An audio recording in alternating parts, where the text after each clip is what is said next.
ce matin, on va aller dans la parole de Dieu. Quelle grande surprise. On va aller ensemble dans Actes chapitre 5. Actes chapitre 5. Ce matin, j'aimerais ça vous inviter à ne pas être un auditoire où vous êtes là juste en train d'entendre, écouter, mais j'aimerais ça que vous soyez engagés spirituellement. Puis quand je parle d'être engagé spirituellement, je veux vraiment vous inviter à discerner en fait, à être conscient que votre foi peut être relâchée, mais aussi ce matin, la semence de la parole sera semée en vous. La parole de Dieu sera semée en vous. Et je veux vous rappeler une chose que j'ai expliquée il y a quelques semaines. Chaque fois que la parole de Dieu est semée, le diable veut voler la semence. S'il vole la semence, bien, vous ne verrez pas de récolte. Ça fait du sens, n'est-ce pas? Donc, la parole va être semée en vous, mais le diable va essayer, en vous envoyant des distractions pendant la prédication, ou après la prédication, vous faire rencontrer quelqu'un qui vous dirait le contraire, ou vous faire changer d'idée pour abandonner la semence et l'empêcher de vraiment prendre une racine en vous. Parce que c'est uniquement la parole qui descend, qui fait partie de qui vous êtes. C'est seulement cette semence qui va produire un résultat dans votre vie. Et ce qu'on veut, quand on vient à l'Église, on veut louer notre Dieu, on veut l'adorer, on va être en communion avec le Saint-Esprit et avec nos frères et nos sœurs, mais nous venons également pour recevoir une parole qui est supposée changer nos vies. Le seul moment où la parole ne change pas nos vies, ce n'est pas parce que la semence était mauvaise ou parce que le prédicateur était forcément mauvais. Peut-être dans certains cas, ça peut être la réalité, s'il y a zéro onction. Mais j'ai la confiance que le Saint-Esprit est avec moi aujourd'hui. J'ai la confiance que le Saint-Esprit est avec moi. Donc, si cette semence ne produit rien dans votre vie, bien, on veut que ça change. On veut que cette semence produise. Dites produise. Cette semence doit produire une récolte dans ma vie.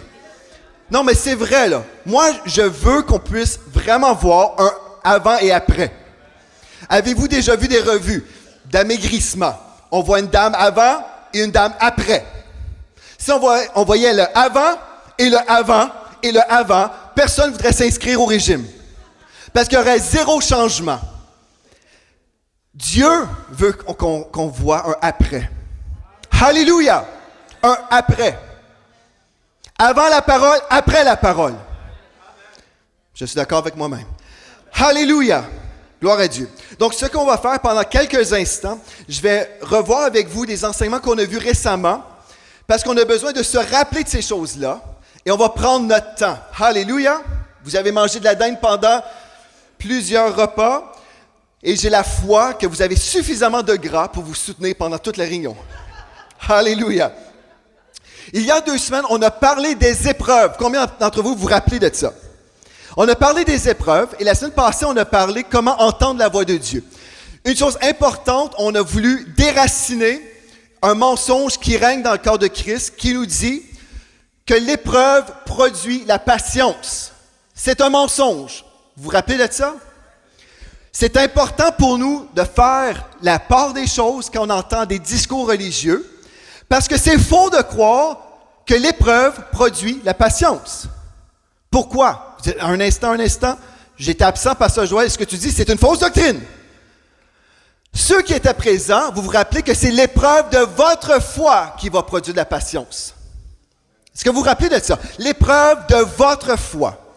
Votre foi en quoi? Votre foi dans la parole de Dieu. Donc, il y a une épreuve qui vient contre vous, un vent contraire qui vient contre vous pour vous faire abandonner la parole que vous avez crue. N'est-ce pas vrai, ça? Donc, vous êtes là, la parole est semée en vous, le diable vient contre vous pour vous faire dire « Ah, ça ne fonctionnera pas. Cette promesse de Dieu, elle n'est pas pour moi, pour telle raison. » Mais comme votre foi est éprouvée et vous refusez d'abandonner cette parole, vous verrez une récolte. Et vous allez devenir de plus en plus endurant ou patient. Endurant, parce que là, vous êtes en train d'établir votre histoire avec Dieu. Quand quelqu'un passe à travers la même épreuve, vous pourrez dire « J'ai été dans cette même situation et Dieu s'est montré fidèle à mon égard. » La parole de Dieu est vraie, je peux te l'assurer, non seulement je crois dans la parole, mais je l'ai vécu. Voyez-vous, c'est ça que Dieu veut faire. Donc l'épreuve a été envoyée par Satan pour vous détruire. Et on a vu d'autres passages, on a décortiqué des choses, mais si vous dites, moi j'étais absent, je n'ai pas entendu, alléluia, aujourd'hui il y a un site web qui s'appelle YouTube. Allez écouter la prédication il y a 2 semaines. Exposez-vous à la parole de Dieu. Parce que c'est la parole de Dieu que vous connaissez qui peut changer votre vie. Ce n'est pas la parole de Dieu que vous avez dans votre Bible qui est fermée. Alléluia. Donc, on a vu qu'on voulait sortir de l'épreuve, pas habiter dans l'épreuve, mais demeurer fidèle au Seigneur pendant l'épreuve. Mais on a aussi compris la semaine passée, en parlant de la parole incarnée qui est venue dans ce monde, on a compris également qu'on peut se retrouver dans l'épreuve si on n'entend pas Dieu. Si on a du mal à discerner la volonté de Dieu. Et il y a plusieurs personnes qui vivent dans l'épreuve aujourd'hui et c'est une épreuve inutile parce qu'ils se trompent, ils devancent Dieu, ils agissent avec précipitation. Au lieu d'être dirigés par le Saint-Esprit, ils réagissent à des circonstances plutôt qu'entendre Dieu. Donc ce qu'on veut faire, c'est discerner l'épreuve vient de Satan et Dieu va transformer cette mauvaise chose pour mon bien, mais pendant l'épreuve, Dieu m'appelle à le chercher et entendre sa voix. Et on a vu 8 façons comment nous pouvons entendre la voix de Dieu. Et on ne prendra pas le temps ce matin pour lire ces choses-là, pour revoir ensemble, parce que ça me prendrait beaucoup de temps. Mais encore une fois, le site web youtube.com existe. Alléluia. Et les gens qui ont soif, qui veulent vivre une transformation, vont prendre le temps d'être enracinés dans la parole de Dieu. Alléluia. OK. Vous êtes rendus maintenant à Actes chapitre 5. Alléluia. Aujourd'hui, certains sont dans des épreuves à cause de mauvaises décisions. Aujourd'hui, je vais vous parler de la puissance des décisions. Dites décision. Alléluia. Gloire à Dieu. Quand vous êtes rendus à Actes chapitre 5, dites Amen. Gloire à Dieu. Vous pouvez célébrer ce grand temps de pause que je vous ai donné. Parce que les autres versets, comme vous savez, vont venir plus vite. Alléluia. Gloire à Dieu. Je vais vous lire à partir de la version second 21. Cependant, un homme appelé Ananias, avec Saphira, sa femme, vendit une propriété et garda une partie du prix en accord avec sa femme. Il apporta le reste et le déposa aux pieds des apôtres. Pierre lui dit, Ananias, pourquoi Satan a-t-il rempli ton cœur au point que tu aies menti au Saint-Esprit et gardé une partie du prix du champ? S'il n'avait pas été vendu, ne te restait-il pas... Alléluia. Et après l'avoir vendu, n'avais-tu pas le droit de disposer du prix? Comment as-tu pu former dans ton cœur un projet pareil? Ce n'est pas à des hommes que tu as menti, mais à Dieu. Quand Ananias entendit ces paroles, il tomba et expira. Il est mort.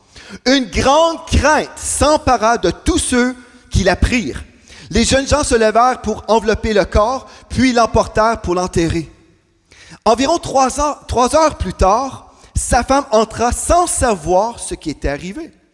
Pierre lui adressa la parole. « Dis-moi, est-ce bien à ce prix que vous avez vendu le champ? »« Oui, répondit-elle, c'est à ce prix-là. » Alors Pierre lui dit, « Comment avez-vous pu vous mettre d'accord pour provoquer l'Esprit du Seigneur? Ceux qui ont enterré ton mari sont à la porte, ils vont t'emporter toi aussi. » Elle tomba immédiatement aux pieds de l'apôtre et expira. Quand les jeunes gens rentrèrent, ils la trouvèrent morte et l'emportèrent pour l'enterrer à côté de son mari. Une grande crainte s'empara de toute l'Église et de tous ceux qui apprirent ces événements. Une grande crainte est venue dans la communauté, mais on peut vivre une grande grâce. Il y a deux choix là. On peut vivre une grande crainte, être terrorisé en fait, en voyant une telle situation où Ananias et Saphira se sont mis en accord pour faire à croire aux gens qu'ils étaient plus généreux. Est-ce que c'était mal pour eux de donner seulement une partie de leur vente de terrain? Ils ont fait une vente, ils ont décidé entre eux qu'ils étaient pour donner tel montant. C'est correct de faire ça. Mais ils ont fait à croire aux gens qu'ils avaient tout donné. Ils avaient fait à croire aux gens qu'ils étaient plus généreux. Donc, la vie des gens, l'opinion des gens pour eux était plus de valeur que ce que Dieu pensait d'eux. C'est quelque chose, ça. Ils avaient pris une mauvaise décision. Tout ça pour vous dire, tout ce que je vous ai lu, c'était simplement pour vous illustrer qu'on peut prendre des mauvaises décisions. C'est simple à comprendre, n'est-ce pas? Donc aujourd'hui, je vais vous parler de deux types de décisions. Devinez les 2 sortes de décisions. Wow! Vous êtes tellement connectés au Saint-Esprit. Il y a des bonnes décisions et il y a des mauvaises décisions. Une bonne décision mène à la manifestation de la bénédiction dans notre vie. Mon père avait pris une décision, comme Josué 24, 15 nous dit, « Moi et ma maison, nous servirons l'Éternel. » Et j'ai grandi dans un foyer où on avait une plaque dans notre maison, chez les Spinks. Il était écrit « Moi et ma maison, nous servirons l'Éternel. » Et chaque fois que je voyais ça, je savais que mon père et ma mère avaient pris la décision que cette famille était établie sur la parole de Dieu. Moi et ma maison, nous servirons l'Éternel. Ça, c'est une décision. Amen. C'est une décision. Quand on se marie, on s'établit dans les voies de Dieu et on prend la décision que cette famille sera chrétienne. Cette famille adoptera les valeurs de Dieu. Cette famille va honorer Dieu. Amen. Amen. C'est une décision. Et cette décision va produire un certain résultat et on va voir des fruits à cause de cette décision. Amen. Moi et ma maison, ceci veut dire, mon père a dit moi, Wallace Spinks, et ma maison, Fernande, Carole et Joël, nous servirons l'Éternel. C'était une décision où on n'avait jamais besoin de se poser la question, je me demande, est-ce que mon père va, je ne sais pas, aller à la discothèque samedi soir? Je me demande si je vais retrouver mon père dans le bar samedi soir. Non, il avait pris une décision pour toute sa vie et pour toute sa famille. Amen. Mon père était un leader pour sa famille. Gloire à Dieu. Et Dieu, en fait, je ne pensais pas parler de ça, mais si vous êtes un mari, Dieu vous appelle à être un leader pour votre famille. Que vos enfants puissent voir votre vie et dire, mon père est un modèle de foi. Ou on peut dire, je peux faire comme mon père. Mon père honore Dieu. Je vois mon père en train de prier, chercher la face de Dieu. Je vois mon père en train de lire sa Bible. Amen. Je vois l'intégrité de mon père. Je vois la générosité de mon père. Amen. On peut faire ça. Si vous êtes différent, vous dites non, moi je ne suis pas du tout digne d'être imité, vous pouvez prendre la décision aujourd'hui de changer. Amen. Je suis d'accord avec moi-même. Vous pouvez prendre la décision, vous les maris dans la maison, vous pouvez dire je vais changer cette année, en 2019 et en 2020. Je peux changer. Alléluia. Donc ça, c'est une bonne décision. Une mauvaise décision peut mener à la destruction totale de votre destinée. Ruiner votre vie. Une seule mauvaise décision peut ruiner votre vie. On vient de voir l'histoire d'Ananias et Saphira. La mauvaise décision de tromper a tué, a détruit leur vie en fait. Ils sont morts prématurément. Vous pouvez prendre la mauvaise décision en vous mariant avec la mauvaise personne. Si vous mariez la mauvaise personne, juste le fait, si j'avais marié une mauvaise épouse, pas celle que Dieu avait choisie pour ma vie, j'aurais pu être ralenti ou détourné des plans de Dieu parce qu'on avait choisi la mauvaise personne. Ça peut être une bonne décision comme ça peut être une mauvaise décision. On peut prendre la mauvaise décision, par exemple, d'abandonner les études. Il y a des gens qui ont des belles opportunités. Ils vont ruiner leur vie pour des stupidités. Donc, on peut prendre la décision. Peut-être Dieu ne vous appelle pas à faire des études, mais si Dieu vous appelle à faire des études et vous abandonnez pour plein de raisons stupides, bien vous êtes en train de prendre un détour dans votre destinée ou peut-être vous allez rater votre destinée. Tout ça, c'est à cause d'une décision que vous prenez un jour. C'est vrai, une seule décision, ça vous fait prendre un méga détour. Si vous avez déjà pris un détour, Dieu peut racheter le temps et Dieu peut faire un miracle pour vous. Je ne veux pas vous décourager, mais dans le détour, il y a toujours des blessures et il y a des situations que Dieu n'avait pas prévues. Il y a des épreuves que Dieu ne voulait pas que vous expérimentiez. Il y a des choses, des blessures, des souffrances. On se dit, Dieu, pourquoi tu as fait ça dans ma vie? Détrompez-vous, Dieu n'est pas l'auteur de vos erreurs. Dieu n'est pas l'auteur de vos erreurs. Dieu n'est pas l'auteur de mes erreurs. Dieu est parfait. Amen. Dieu est parfait et Dieu nous dirige dans de verts pâturages. Si je marche dans la vallée de l'ombre de la mort, si je prends un détour et je marche dans le chemin de la mort, Dieu ne vous dirige pas dans le chemin de la mort en passant. Non. Alléluia. Le psaume 23. Gloire à Dieu. Donc, il y a des bonnes et des mauvaises décisions. Aujourd'hui, j'aimerais vous proposer de prendre des bonnes décisions. Alléluia. Et comment y arriver? C'est selon Romains 12, verset 2. Romains 12, verset 2. Venez avec moi dans Romains chapitre 12 et le verset 2. Alléluia. Vous êtes toujours réveillés, frères et sœurs? Gloire à Dieu. Gloire à Dieu. Je sais qu'aujourd'hui, c'est un jour de changement. C'est un jour de changement. Alléluia. Gloire à Dieu. Alléluia. Gloire à Dieu. Romains 12, verset 2, vous êtes là? Le texte nous dit, « Ne vous conformez pas au siècle présent, mais soyez transformés. » Soyez transformés. Soyez transformés. Qu'est-ce que Dieu nous dit? Soyez transformés. Si vous êtes transformés, ceci veut dire que vous allez changer. Amen. Soyez transformés. Comment? Par le renouvellement de l'intelligence. Comment changer notre intelligence? Comment changer nos pensées? Comment changer? La Bible nous dit, soyez transformés par le renouvellement de l'intelligence, afin que vous discerniez quelle est la volonté de Dieu, ce qui est bon, agréable et parfait. Vous dites, Pasteur Joël, je t'ai entendu citer ce verset-là 50 000 fois, peut-être dans toutes tes prédications. Alléluia! Et je vais reciter ce verset-là. Pourquoi? Parce que ça, c'est un des versets clés de la vie chrétienne. Soyez transformés. Soyez transformés. Dieu vous appelle à être transformés. Mais la façon qu'on va être transformé, premièrement, il faut accueillir le changement. Il faut accueillir le changement au niveau de nos pensées. Dieu dit quelque chose, je dois me mettre en accord avec ce que Dieu dit. Accueillir le changement, il faut accueillir la transformation. Et ensuite, il faut prendre la décision d'appliquer la parole qui est prêchée. Il faut appliquer la parole qui est prêchée. Mais pour ne pas simplement l'appliquer humainement, il faut l'accueillir spirituellement. Il faut accueillir la parole spirituellement. Donc, j'ai fait un enseignement complet sur la connaissance révélée. J'ai fait, je pense, 2 ou 3 prédications sur la connaissance révélée cette année et une série de 5 émissions sur la connaissance révélée. Parce que c'est la connaissance qu'on reçoit spirituellement qui change notre vie, pas celle qu'on reçoit mentalement. Amen. Je vais ouvrir une parenthèse sur la puissance d'une décision. Parenthèse, je veux vraiment vous encourager à vous exposer aux enseignements de la maison. Alléluia.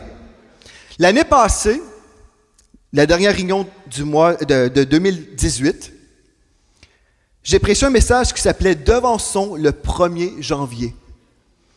Devançons le 1er janvier.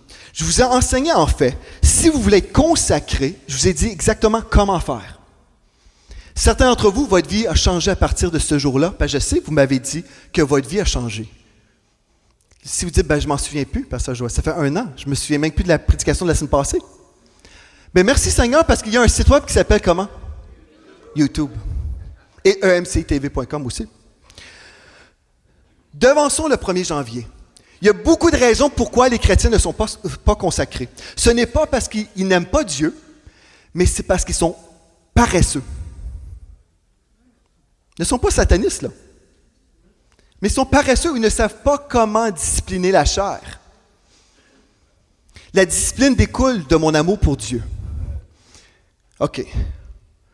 Donc, ce que je vous ai expliqué l'année passée, et je vais vous encourager, j'ouvre une parenthèse importante, pour vous aider à changer cette année, en 2019 et en 2020. Une chose que j'ai expliquée, si vous voulez consacrer tous les jours, couchez-vous tôt chaque soir. C'est rien de compliqué, ça. Si je me couche à 9 heures, me réveiller à 5 heures ou 4 heures, ça va être facile. Pourquoi me réveiller à 4 heures du matin ou 5 heures du matin? Pourquoi faire ça? Pour chercher Dieu. C'est rien de compliqué, c'est une question d'une décision. Est-ce que je vais décider de me consacrer? On peut prêcher, soyez consacrés à Dieu. Vous dites, oui, amen, amen. Mais là, vous arrivez à la maison, vous êtes fatigué, vous rentrez, vous faites à manger pour les enfants, vous faites les devoirs, et là, à 18h, 19h, vous dites, ça ne me tente pas de prier puis étudier la parole. Si seulement j'avais plus de temps. Vous n'aurez jamais plus de temps. Dieu ne rajoutera jamais 25 heures, ou 1 heure de plus, pour que vous ayez 25 heures par jour. Si seulement j'avais du temps, je pourrais prier. Si seulement j'avais du temps, je pourrais chercher la face de Dieu, mais Dieu comprend ma situation, j'ai des enfants, puis j'ai une vie, puis moi, je travaille. Plein de gens ne travaillent pas, mais moi, je suis seul au monde qui travaille. Donc, me voilà, je n'ai pas le temps et Dieu me comprend. Vous savez, Dieu comprend toutes choses. En fait, quand vous vous consacrez, c'est pour vous. C'est pour passer du temps avec Dieu. Tout ça, c'est possible si je me couche de bonne heure. Mais je vais manquer mes séries Netflix. Puis ça, c'est une parenthèse, je ne prêche pas là, en ce moment. L'enseignement, si vous dites, j'ai besoin de changer ma vie en 2020, la prédication que je ne vous reprêcherai pas s'appelle « Devançons le 1er janvier ». Je vais vous dire comment changer des choses pratiques parce que le spirituel de votre vie découle des décisions pratiques que vous prenez ou ne prenez pas. Si vous ne prenez pas de décision de changer des choses dans vos vies, vous ne changerez pas et 2020 sera pareil comme 2019, 18, 17, 2016. Toutes ces choses-là, vous ne changerez pas si vous ne prenez pas des décisions pour changer votre vie. Amen. Je suis d'accord avec moi-même. Alléluia. Une autre chose qui va vous aider en 2020, si vous dites, moi j'ai du mal à être heureux dans ma vie chrétienne. La parole de Dieu me dit, dans Philippiens 4, verset 8, « Au reste, frères, que tout ce qui est vrai soit l'objet de vos pensées. » Dieu vous dit exactement comment penser. Dieu vous dit comment penser. Le texte, c'est Philippiens 4, verset 8. « Au reste, frères, que tout ce qui est vrai. » Mais où est-ce que je peux trouver la vérité? Frères et sœurs, dites-moi, où est-ce que je peux trouver la vérité? Dans la parole. Donc, que tout ce qui est vrai soit l'objet de vos pensées. Que tout ce qui est honorable, la parole encore est honorable, soit l'objet de mes pensées. Que tout ce qui est juste, tout ce qui est pur, tout ce qui est aimable, tout ce qui mérite l'approbation, tout ce qui est vertueux et digne de louange, soit l'objet de mes pensées. C'est un commandement de Dieu. Avec l'obéissance égale un résultat, égale la joie, la paix. Le texte me parle de paix. Alléluia. Et le texte, verset 9, nous dit, pratiquez-le. Dieu est tellement bon, il nous dit, voici comment vous devez penser pour être heureux. Et en plus, il nous dit non seulement, voici comment faire, mais pratiquez-le. Verset 9, le verset suivant, pratiquez-le.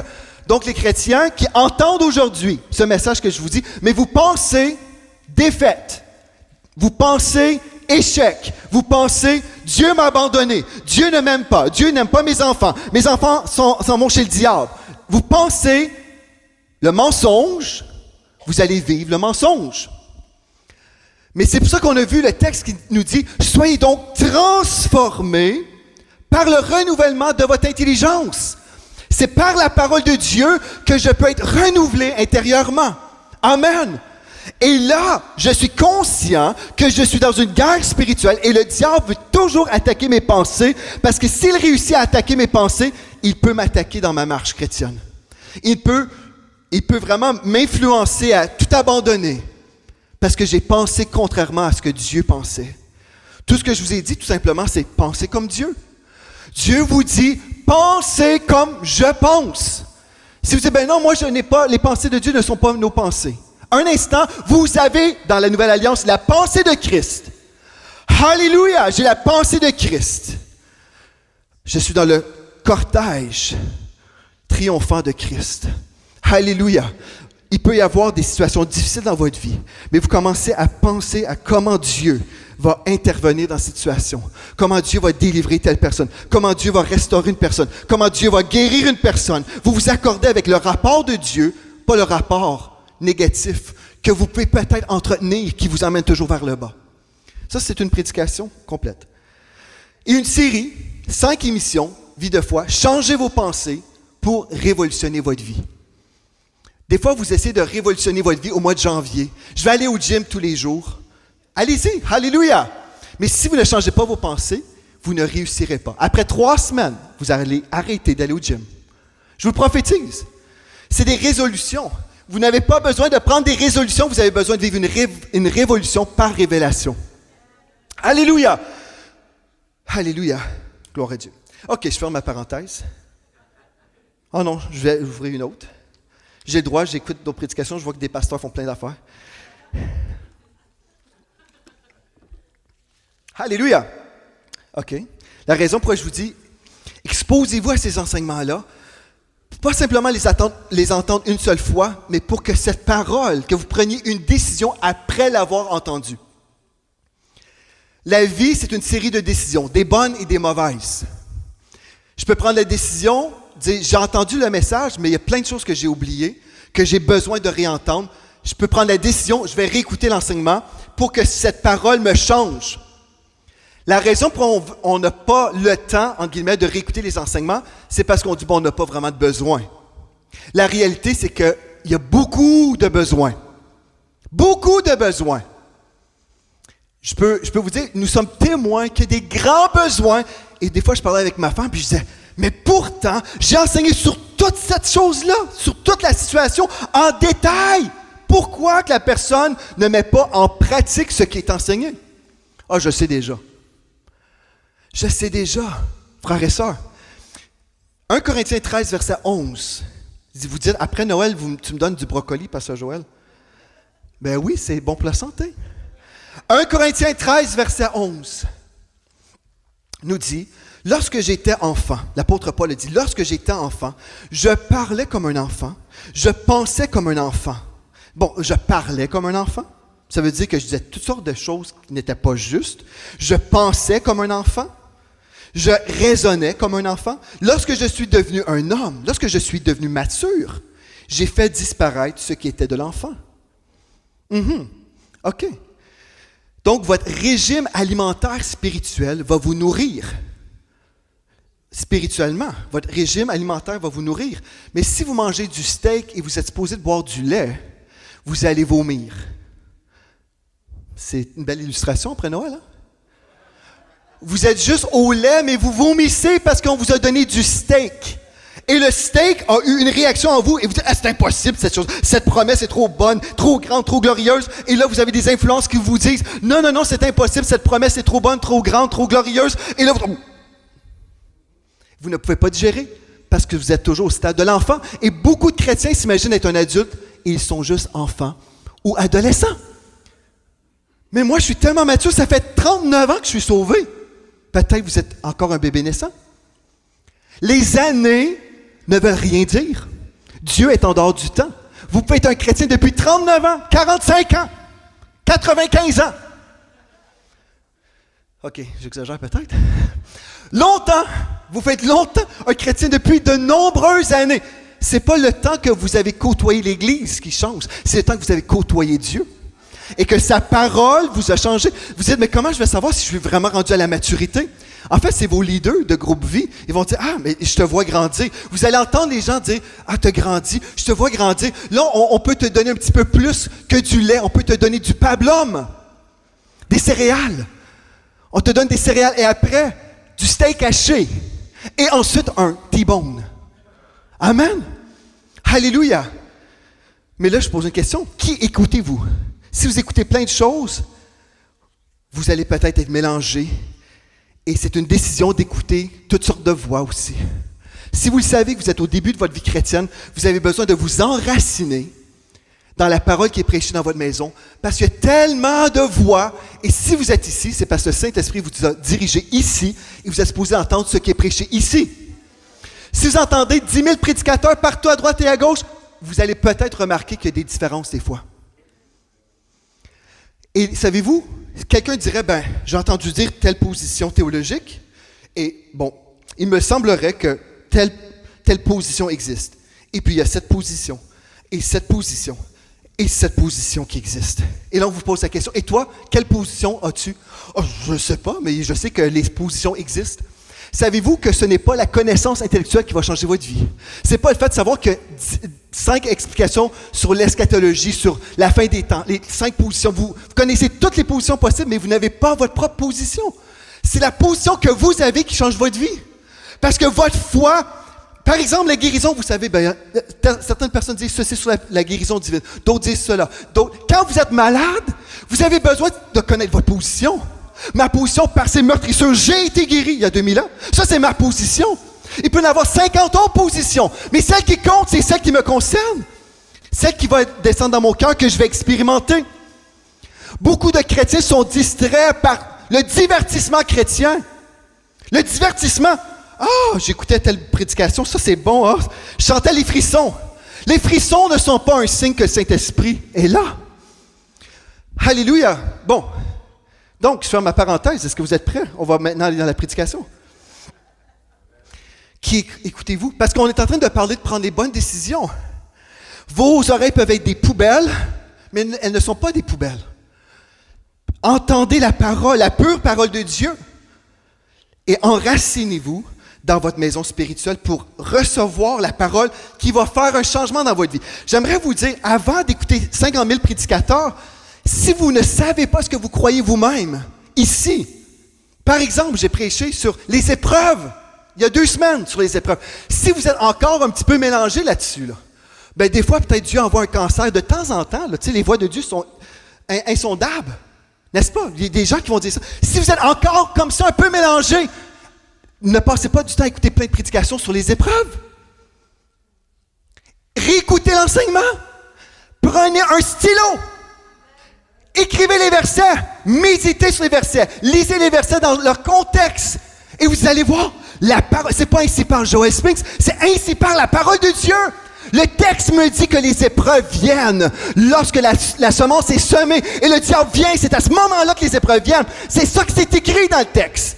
Puis là, vous allez avoir votre foi inébranlable parce que c'est pas ainsi ce que le pasteur a dit. C'est ainsi par le Seigneur. Puis vous savez dans votre cœur, c'est la parole que j'ai lue, la parole que j'ai étudiée, la parole qui est descendue en moi. Comment devenir un adulte spirituel? C'est en prenant du temps et en s'investissant personnellement dans la parole. Le divertissement chrétien. J'aime le corps de Christ, je ne suis pas sectaire. Il y a des bonnes prédications. Mais pour vous, frères et sœurs, si vous passez votre temps juste à tellement entendre, mais vous n'avez rien en vous, est-ce que vous êtes capable d'expliquer à quelqu'un qui passe à travers d'une épreuve en ce moment, la personne dit « Ah ben, Dieu m'a envoyé un petit cancer. » Est-ce que vous êtes en mesure aujourd'hui de délivrer cette personne du mensonge?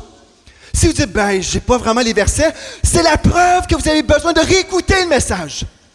Pour être capable de dire « Ben, je sais que le pasteur a précisé là-dessus il y a 3 mois, mais semble, peut-être en l'an 2000, il a précisé. Non, il y a 3 semaines! Réécoutez l'enseignement! Pour secourir des gens, ce n'est pas un restaurant de la victoire.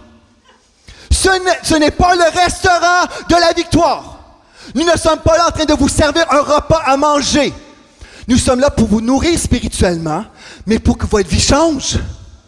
Alléluia! Moi, je crois que Dieu vous appelle à changer. Dieu m'appelle à ce que je change.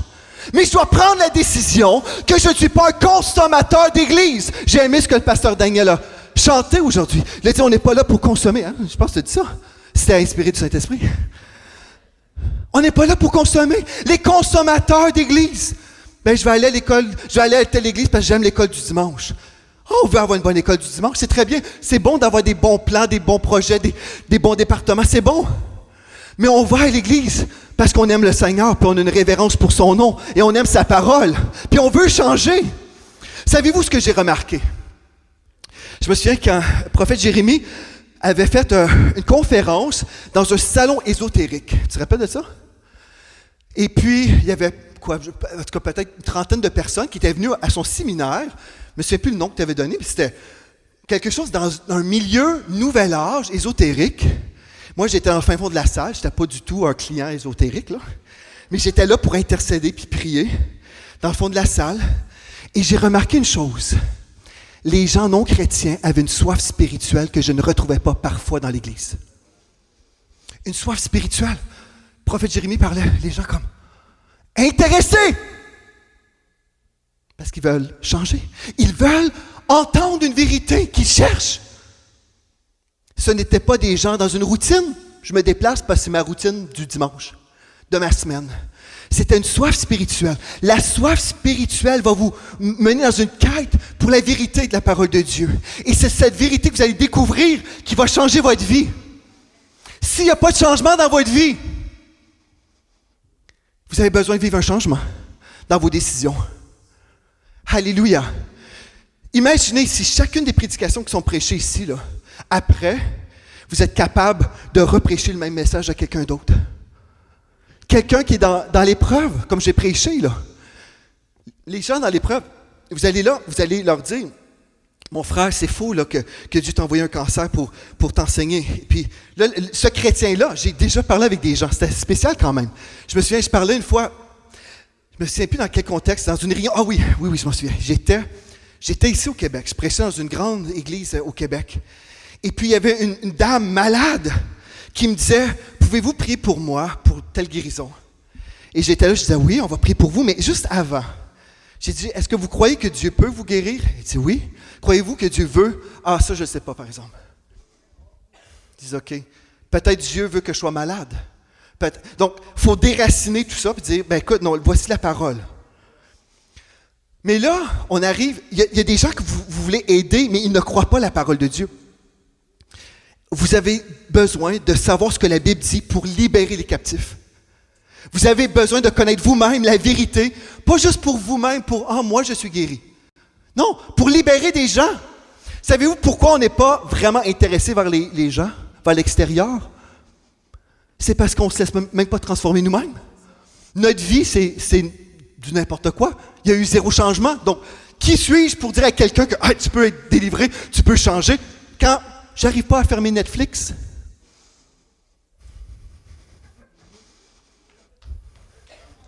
Est-ce qu'on peut prendre des décisions cette année, à la fin de cette année, prendre des décisions, je vais me consacrer à Dieu cette année. Je vais chercher Dieu et je vais changer.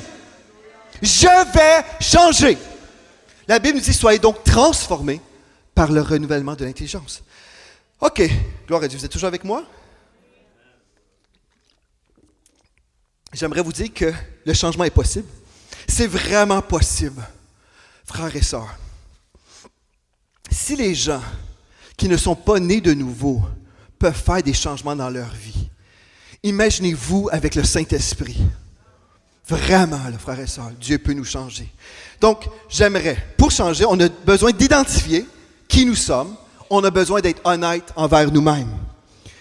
Il y a 2 types de personnes qui viennent dans nos églises évangéliques au Québec et peut-être dans d'autres nations, sûrement. 2 types de personnes. On retrouve des personnes spirituelles et des personnes routinières. J'emploie le mot routinière intentionnellement, parce que si je disais religieux, tout le monde dira, c'est pas moi ça. Tout de suite, on ferme la porte, non, c'est pas moi, c'est les gens qui prient Marie. C'est comme ça qu'on pense. Personnes spirituelles vont craindre Dieu, qu'une personne qui est vraiment spirituelle va craindre Dieu, elle est en quête de la vérité. Donc, quand elle vient à l'Église, elle veut entendre la parole pour que cette vérité qu'elle entend, que cette vérité produise un changement dans sa vie. Amen? Ça, c'est une personne spirituelle. Elle va être là, elle va être disposée en écoutant le message parce qu'elle se dit, cette parole qui va être prêchée a la capacité de changer mon expérience chrétienne. Je vais pouvoir m'approcher de Dieu, je vais pouvoir devenir plus spirituel. Mon entendement spirituel va augmenter. On a cette soif de vivre un rapprochement avec Dieu. Ça, c'est la personne spirituelle. Ça fait du sens? Sa motivation de cette personne spirituelle, c'est elle valorise la parole de Dieu. Elle valorise la parole de Dieu. Elle valorise la vérité de la parole de Dieu. Elle croit, cette personne spirituelle, croit que la parole de Dieu est tout puissante, que cette vérité peut vraiment la libérer de tout. Donc, quelqu'un a un problème dans sa vie. Elle se déplace le dimanche matin pour entendre un message parce qu'elle a une soif spirituelle, croyant qu'une parole, peu importe le message qui va être prêché, mais cette parole qui a été cuisinée par le Saint-Esprit, pour moi, cette parole peut changer mon problème avec telle affaire. Je suis dans la foi que cette parole, parce que j'ai une soif spirituelle. Voyez-vous? Personne spirituelle. Personne routinière, elle craint Dieu aussi, puisqu'elle est là. Elle craint Dieu. Mais elle veut accomplir un devoir religieux. Elle est en quête aussi d'une vie sociale. Donc, je veux accomplir mon devoir chrétien. Je suis dans une routine. C'est la personne routinière. Je suis là, je crains Dieu, j'aime Dieu, mais je suis dans une routine. Et ce que je valorise plus que toute autre chose, en fait, c'est mon sentiment de me sentir bien. Je veux me sentir que j'ai fait ce que Dieu m'appelait à faire. c'est bon, je suis allé à l'église. C'est bon, j'ai fait ce que j'avais à faire. Je me sens bien, je ne me sens pas condamné. Voyez-vous, deux motivations différentes. Une se déplace pour Dieu et sa parole, l'autre se déplace pour elle-même. Que je me sens bien dans mon cœur. Je me sens bien, que je vois mes frères et mes sœurs. Voyez-vous, il y a vraiment deux motivations. La motivation va changer l'impact, le résultat dans la vie de la personne. Et savez-vous, le danger, en fait, le danger d'être une personne routinière, c'est que la personne routinière peut rapidement devenir un rétrograde. Parce que l'onction n'est pas dans la routine. Je deviens rétrograde parce que si la seule raison pourquoi je vais à l'église, là, en fait, après un certain moment, je vais devenir spirituellement desséché. Parce que c'est une routine, c'est un sentiment que j'accomplis, un devoir. Donc là, je deviens spirituellement desséché parce que je ne viens pas vraiment m'abreuver dans la parole ou dans la présence de Dieu. C'est qu'après un certain moment, puisque la motivation, c'était de bien se sentir, elle découvre après un certain moment que faire un pique-nique le dimanche, ça me fait bien sentir aussi. Parce que je valorise mon sentiment. Vous comprenez? Ben, je me sens bien, en fait, là. Bon, on est allé jouer au quilles. Bah, c'est pas un péché après tout, hein? Hey, j'ai pu témoigner en plus. Hey, j'ai témoigné à la fille qui vendait les billets pour avoir des chaussures de quilles, là. Ben, Dieu Saint-Esprit m'a dirigé là. C'était comme ça. Il ne faut pas être légaliste quand même. Hein? Puis j'ai même parlé du Seigneur à la fille qui faisait les frites. Je te dis, Saint-Esprit, là, Saint-Esprit m'a dirigé. Il ne faut pas être légaliste. Chaque dimanche, j'allais à l'église. Hey. Merci. Vous comprenez? Parce que ce n'est pas une question de soif pour le Seigneur, la motivation. C'était pas ça. C'était une routine qui mène à devenir possiblement rétrograde. Et on trouve toutes les raisons sont bonnes. Si votre réalité spirituelle aujourd'hui est inférieure à votre réalité spirituelle que vous avez au tout début de votre vie chrétienne, vous comparez aujourd'hui avec votre vie chrétienne du début. Si vous n'êtes pas plus loin avec le Seigneur, dans votre soif et dans votre quête de la vérité, ceci veut dire que même si vous êtes à l'Église, vous êtes peut-être rétrograde. Vous avez rétrogradé dans votre amour, dans votre quête du Seigneur. Est-ce que vous me suivez? Mais vous dites, ben là, c'est un message de condamnation? Non. Non. C'est une exhortation. Une exhortation en vous disant, vous pouvez prendre une bonne décision en 2020. Je vais revenir à ma première amour. Je vais revenir à mon premier amour et puis je vais être engagé avec le Seigneur, pas par un sentiment de devoir, mais je vais dépasser les gens dans le monde nouvel âge qui ont une soif spirituelle que je devrais avoir. Savez-vous, une des façons que moi j'ai pu développer ma soif spirituelle, c'est que j'enseignais l'école du dimanche dès l'âge de 12 ans et je savais que dimanche matin, je devais enseigner ces jeunes. Toute ma vie, de l'âge de 12 ans à 18 ans, je devais me préparer la semaine parce que je devais donner à quelqu'un, plusieurs enfants. Si vous le savez que vous avez besoin de donner à quelqu'un, vous allez savoir que hey, je suis utile entre les mains de Dieu. Et si je rétrograde, il va avoir un impact dans la vie de cette personne-là. Vous voyez? Si vous êtes capable de voir au-delà de vous et dire, mais en fait, Dieu m'appelle à faire quelque chose pour secourir quelqu'un, pour lui montrer le chemin, ça va vous inspirer aussi. Vous comprenez? Mais si vous dites, ben moi, j'ai personne que je peux influencer, ça peut changer aujourd'hui. Alléluia! Ça peut changer aujourd'hui. Vous pouvez gagner une personne à Christ aujourd'hui. OK, donc une personne routinière craint Dieu, mais elle veut accomplir un devoir religieux. Alléluia, gloire à Dieu. Merci Seigneur. Je vais vous poser une question. Pour qu'on s'évalue, je vous ai posé une question. On doit savoir qui nous sommes en ce moment. Pour prendre des bonnes décisions, on doit se poser la question, qui suis-je en ce moment-là? J'aimerais vous poser la question. Depuis le début de l'année 2019, on fait un petit bilan, peut-être douloureux. Avez-vous changé en 2019? Est-ce que Dieu a fait des changements dans vos vies? Juste avant Noël, qu'est-ce qui vous décrirait le mieux? Juste avant Noël, qu'est-ce qui vous décrirait le mieux? Avez-vous pensé, j'aimerais ça recevoir un panier de Noël cette année. J'aimerais tellement ça recevoir un panier de Noël cette année. J'en ai reçu dans les années passées. J'espère que quelqu'un va me donner un panier de Noël. Ou, cette année, je veux donner un panier de Noël. Cette année, je veux devenir un partenaire avec l'orphelinat Malaika. Cette année, je veux aider à construire des maisons avec Mission Caraïbes. Cette année, avez-vous changé ou j'espère d'avoir un cadeau cette année. J'espère que moi, je vais recevoir un panier de Noël. Est-ce que c'est mal de recevoir un panier de Noël? Non. Mais si vous avez entendu les enseignements qu'on a donnés sur l'économie du royaume, le message, c'est sur la générosité. Si j'ai compris le message, ceci veut dire, je dois être généreux. Je dois être généreux. Qu'est-ce que vous avez donné aujourd'hui, au-delà de l'Église, là? Avez-vous fait un don à quelqu'un? Avez-vous donné quelque chose, une pointe de pizza? Avez-vous fait quelque chose de différent en 2019 pour révéler en fait que la parole que vous avez entendue, ce n'était pas simplement quelque chose qui est rentré dans l'oreille, mais vous avez absolument compris et vous avez mis en pratique la parole? Si vous dites, cette année, oui, je sais que j'ai fait telle chose, on n'est pas obligé de le dire, là, dites-les pas. Et Dieu va vous donner une récompense, que ce soit en secret. Mais vous pouvez avoir des rêves de donner. Dire, Seigneur, moi, j'aimerais ça faire telle affaire, j'aimerais ça, Seigneur. Et prier dans cette direction-là.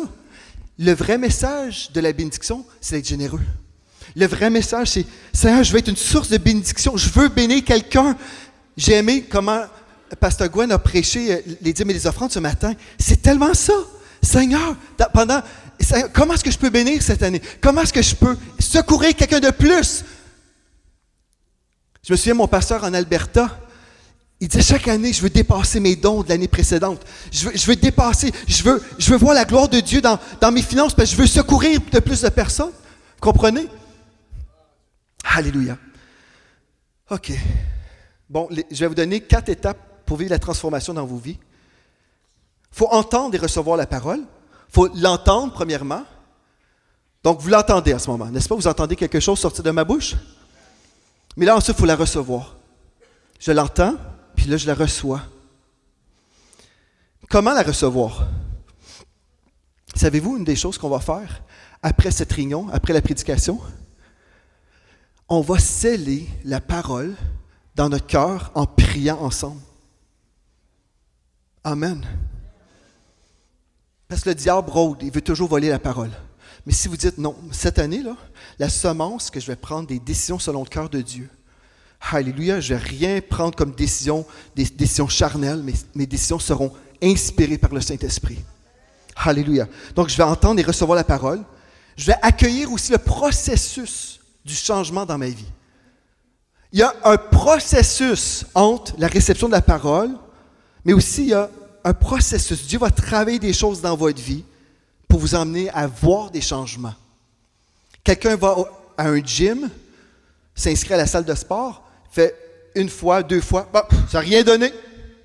Ça n'a rien donné. Mais pourtant, les gens continuent à aller au gym. Parce que ce n'est pas 1 fois, 2 fois, 3, c'est après 2 semaines. Une petite veine.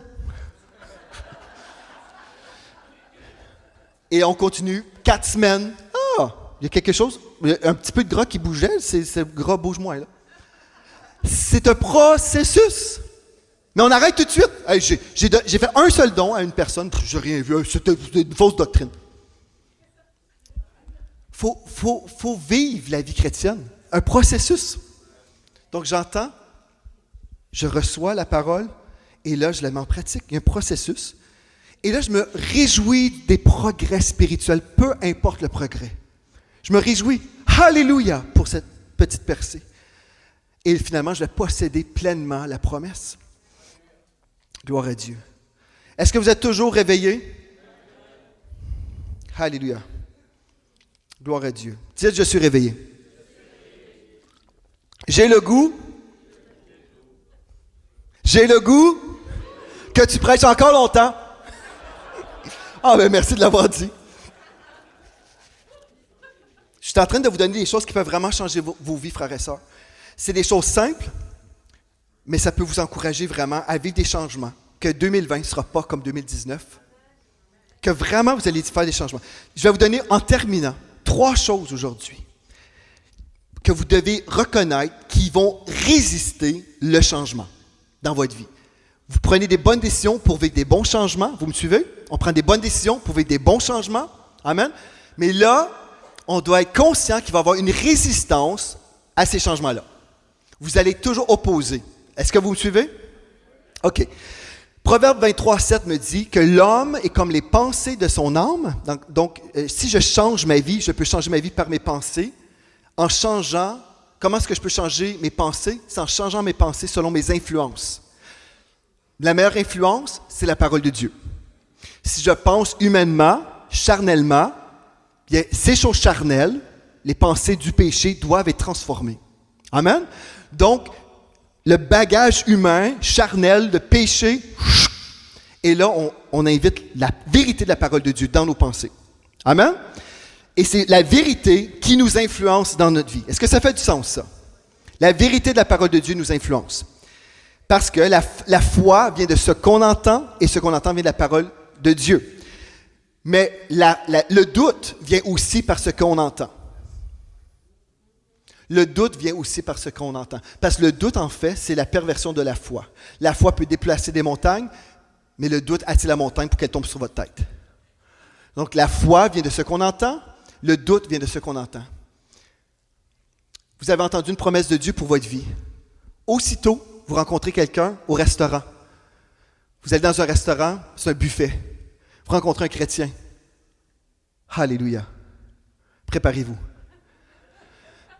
Tu crois encore que Dieu va te guérir? Mais franchement, après autant d'années, accepte les dons, là. Abandonne ta foi. Non, ils ne feront pas ça.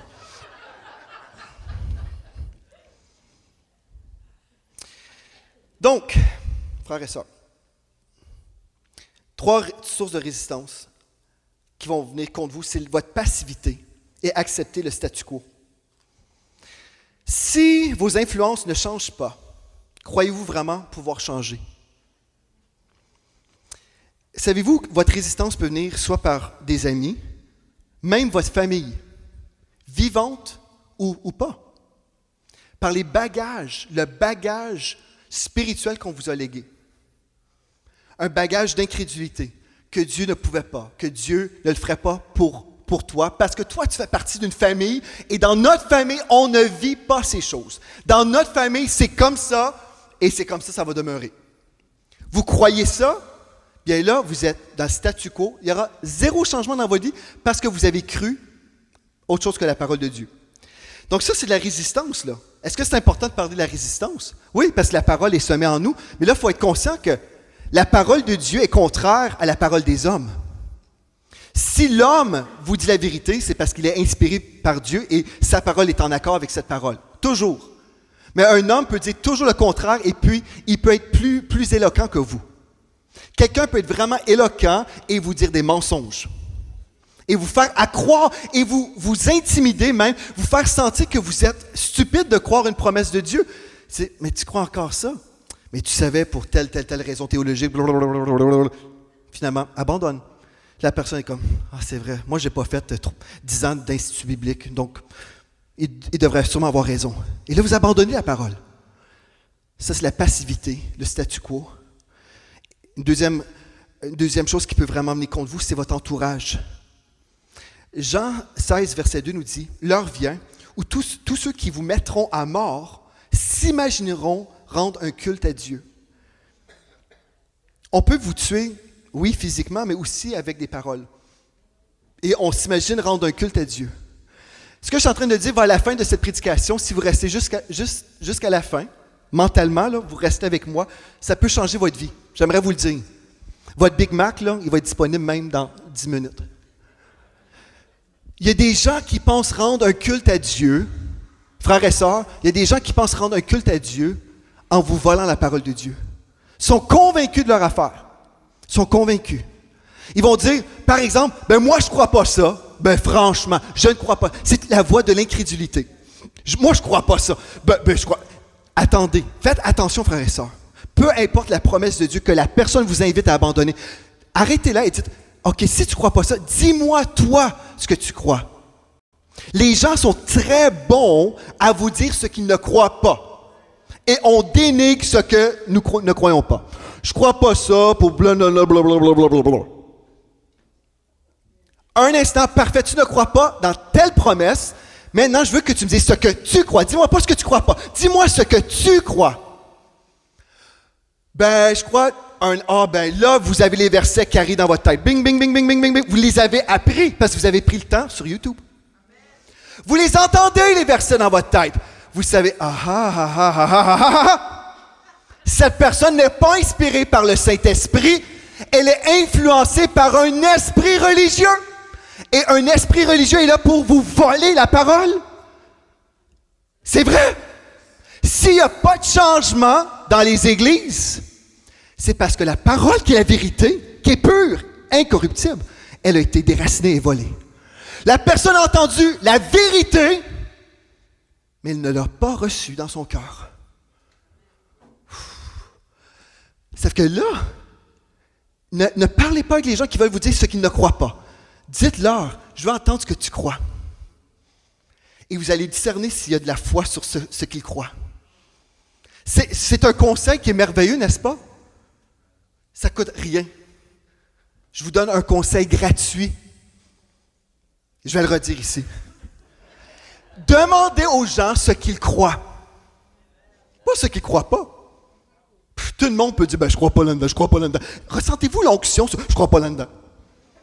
Oh, je ne crois pas là-dedans. Telle promesse, je ne crois pas là-dedans. Oh, non, vous savez, eux autres, ce qu'ils disent. Toi, qu'est-ce que tu crois? Qu'est-ce que tu crois? Quel verset? Tu t'appuies sur quel verset? Moi, je veux savoir, parce que quand on parle avec des chrétiens, savez-vous ce qui est normal? La présence du Saint-Esprit. La présence du Saint-Esprit, c'est un bon signe que vous parlez selon le cœur de Dieu. La présence de Dieu, quand vous êtes au restaurant, c'est un signe que le Saint-Esprit est avec vous. Vous parlez et vous dites, moi je crois telle promesse. Oh, alléluia! Et même la serveuse tombe dans l'esprit. Alléluia! Oh, soyons des gardiens de nos oreilles cette année. Si vous oubliez tout ce que j'ai dit pour prendre des bonnes décisions en 2020, prendre des bonnes décisions, demandez aux chrétiens qui veulent vous voler des choses. En passant, ce n'est pas le chrétien, c'est des esprits religieux qui ont influencé des gens, qui sont eux-mêmes séduits. Et si vous pouvez avoir la parole de Dieu dans votre cœur, vous pourrez les libérer de ces esprits-là. Pas par des débats, mais par l'onction de cet esprit. Ils vont voir la vérité dans votre vie. Ils vont constater que ce que vous dites est accompagné du Saint-Esprit, que la présence de Dieu est là, que l'amour, l'accent du ciel, comme Pastor Craig Broker a dit, l'accent du ciel est là. On peut entendre, discerner que je suis québécois. J'étais dans un magasin l'autre jour, ils pensaient que j'étais un Français de France. Ça fait 2 fois qu'on me dit ça. J'ai dit, ça c'est bizarre, quand même. Mais on peut discerner l'accent québécois, n'est-ce pas? Si vous passez du temps avec Dieu, on va entendre l'accent. On va ressentir l'amour de Dieu. Alléluia. Décidez-vous pour le changement, pour ensuite sortir de vos limitations humaines, charnelles, religieuses, mais pour entrer pleinement dans la volonté de Dieu. Wow!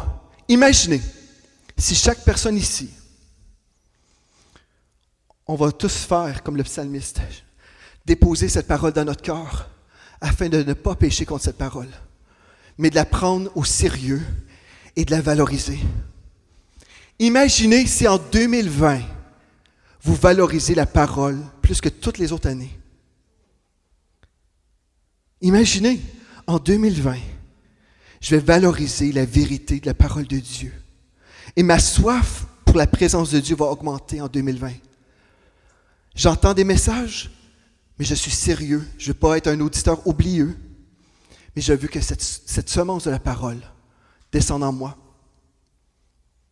Est-ce que j'ai parlé des personnes qui ont entendu quelque chose aujourd'hui? Aimeriez-vous ça, libérer des captifs cette année, en 2020? Aimeriez-vous ça vraiment Pas connaître des choses dans votre tête, mais connaître les choses spirituellement par expérience. Par expérience. Commencez à dire, je l'ai vécu. Alléluia. Je l'ai vécu. Ce que Dieu a fait pour moi, il peut le faire pour toi. C'est un choix, c'est une décision. Ou on peut faire comme Ananias et Saphira. Décider autre chose. Alléluia. Je vais inviter l'équipe de la louange. Et savez-vous ce qu'on va faire? On va sceller cette parole dans nos cœurs. Si vous voulez vivre un changement cette année, est-ce que vous êtes prêts? On va sceller cette parole dans nos cœurs. On va prier ensemble. Que 2020 soit l'année de changements glorieux pour votre vie. Des changements glorieux. Des changements glorieux. Parce que vous prenez des décisions dirigées, inspirées par le Saint-Esprit. Alléluia. On va se lever ensemble. Alléluia. Et on va sceller en priant ensemble. Alléluia. Alléluia. Alléluia. La semence de la parole. Soyez donc transformés par le renouvellement de votre intelligence. Mais soyez transformés. Cette parole de transformation descend dans mon cœur. Cette parole de transformation me change. Ma vie chrétienne change. Ma vie chrétienne change une fois pour toutes. Je serai un instrument entre les mains de Dieu. Quand je vais ouvrir ma bouche, plus de personnes seront libérées cette année. Quand ma main va se diriger vers quelqu'un, ça va être pour aimer, ça va être pour donner, pour secourir, parce que je suis transformé. Je ne serai plus la même personne. Je refuse de demeurer pareil. Je refuse de rester pareil. Je refuse, mais je me laisse transformer par la parole. Allez, est-ce qu'on peut prier en d'autres langues ensemble? On va sceller ensemble. Oh rabasi kierebe yaraba sotorebebe. Oh rebebebe kiaraba sotorebebe araba. Re araba baraba sekria. Nous scellons cette parole dans le nom de Jésus. Oh rebebebe araba sotorebebe kiaraba. Oh rebebe araba sorebebe araba. Alléluia. Oh, j'ai vu un changement intérieur. Alléluia, cette parole, cette semence produit dans ma vie. Rearabasoko riarada koriabarabase kriarabashoko riarababa korobaba o rebearabasoto rebebebebe kiarabasoto re o rebebearabasoto rebebe kiarabasoto riarada korobaba. Alléluia. Oh, je scelle et je plaide le sang de Jésus sur cette semence. Je plaide le sang de Jésus sur cette semence. Oh, cette semence produit dans ma vie. Elle produit un changement dans ma vie. Dans le nom de Jésus. Alléluia.